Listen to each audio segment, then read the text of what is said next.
The venom of a rattlesnake is so powerful, it could kill a human. This should spell certain death for the snake's smaller prey. But one intrepid animal has shown it can absorb a full-on strike and survive. How is it possible that a pint-sized mammal can defeat venom? In the forests and foothills of Northern California, two scientists, Don Owings and Dick Koss, have ringside seats to this extraordinary encounter as a deadly predator is about to be confronted. In one corner, the California ground squirrel, and in the other, its nemesis, the Northern Pacific rattlesnake. Here, take this noose. There we go. Now, get it. Whoa. Even.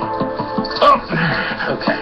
Squirrels are these snakes' #1 target, and these are their favorite kind, the pups, tucked away in their underground burrows. These snakes do eat a lot of ground squirrel babies. We were watching a poor mom with babies, and she had 2 different entrances to her burrow, and there was a rattlesnake at each one of them. And she was battling to get past them so she could get her babies out and transfer them to another burrow system. After she had transferred several pups, a 3rd rattlesnake arrived at this new burrow system where she was moving her pups to. Ground squirrels should be very afraid, but some of them have learned to fight back. You're seeing these squirrels that are really brave and go up to a rattlesnake being bitten and then is continuing to fight. Owings and Koss wanted to maximize their chances of seeing snake-squirrel encounters up close. They found an area loaded with squirrel burrows and positioned a rattlesnake right in the heart of it. Now this guy is tethered, he can't go anywhere, but he behaves in a way that is as natural as you can hope. And the squirrels will find him very attractive, and they should be popping up out of these burrows right over here. And we should get some action pretty quickly. At mid-morning, the squirrels emerge from their burrows to find food. Little do they realize their main predator is within striking distance. All the while, the scientists film the encounter. Okay, he's coming in from the right. All right, I'm moving up. All right, can you get him over there? And you can see the snake's moving a little bit. And I've got him in view. Suddenly, a squirrel spies the snake. The squirrels go on high alert. Astonishingly, they don't flee. They stand their ground and then move toward the snake. When a squirrel first spots a rattler, it stares intensely at it. And then very often it initiates an approach. Typically that includes pauses with tail flagging until it gets very close to the snake. Then sometimes it extends its body toward the snake, begins to investigate it, circles around the snake, sometimes tries to get to the tail region to take a bite out of the tail. When the scientists first saw this behavior, they were perplexed. The squirrel's actions seemed suicidal. Rattlesnakes are armed with enough venom to kill a creature 10 times their size. Well, this is very spectacular because it's totally unexpected that a small rodent would actually try to confront a snake that wants to eat it. The scientists even managed to film the ultimate act of squirrel bravado, taking a rattlesnake strike.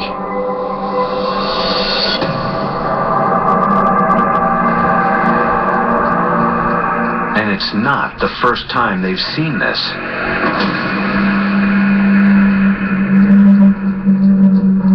Another interaction we happened upon was a mother confronting a rattlesnake who was hunting her babies. She got close enough to take a hit from the snake. It clearly hurt. She backed off, groomed vigorously. Still in pain, obviously, she hobbled back over to continue to confront the snake. Time and again, they've seen these intrepid rodents absorb venom that could kill a human. So why weren't the squirrels dying? It made me unbelievably tense, waiting for the lethal bite to be delivered, but it never came. The bites came, but they weren't lethal. Since it's almost as if the squirrels are running around with a shield against the venom itself. the two researchers began to wonder if they might be witnessing something remarkable. Some ground squirrels seemed to have developed their own internal anti-venom. Had they evolved resistance? Their colleague, Jim Biardi, took up the case. To find out if ground squirrels had somehow evolved a defense against this venom, he first needed to test their blood. He carefully anesthetized hundreds of squirrels and harmlessly extracted some of their blood. I'm going to draw the blood sample directly from the heart, and this will ensure that I can get a large sample, but at the same time, the heart is so muscular that it will seal immediately after I withdraw the syringe. Biardi isolated the plasma, the clear portion of the squirrel's blood.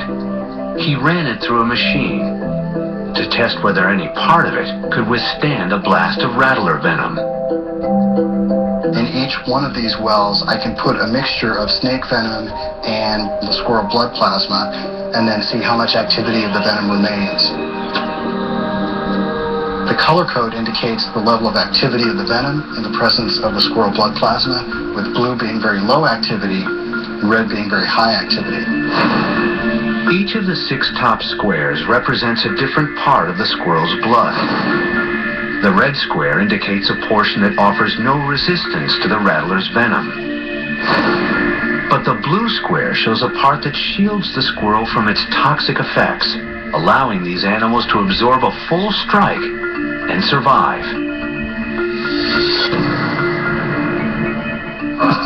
Over millions of years, the squirrels really have evolved resistance to rattlesnake venom.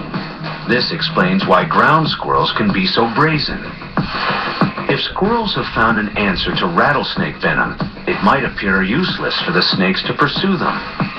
But there's one group of squirrels that is still vulnerable: the pups. Adult ground squirrels are able to withstand the full venom dose of a mature rattlesnake, but younger animals don't have a sufficient blood volume to fully neutralize the venom. These adult squirrels have evolved a way to thwart their predator, but the war is far from over. There's evidence the rattlesnake's venom is getting stronger. That the squirrels have developed resistance has also put a strong source of natural selection on the snakes to evolve more toxic venom. And you have an arms race forming. As venom becomes more toxic, squirrels develop better resistance. And so you end up with these snakes which are incredibly toxic, much more than they would normally have to be for a typical rodent prey. While some victims of venom are evolving ways to resist it, there's one venom that no animal can overcome. Under close watch by the federal government, researchers study venom that is a mere step from a bioweapon. Its maker is the most venomous creature in the world.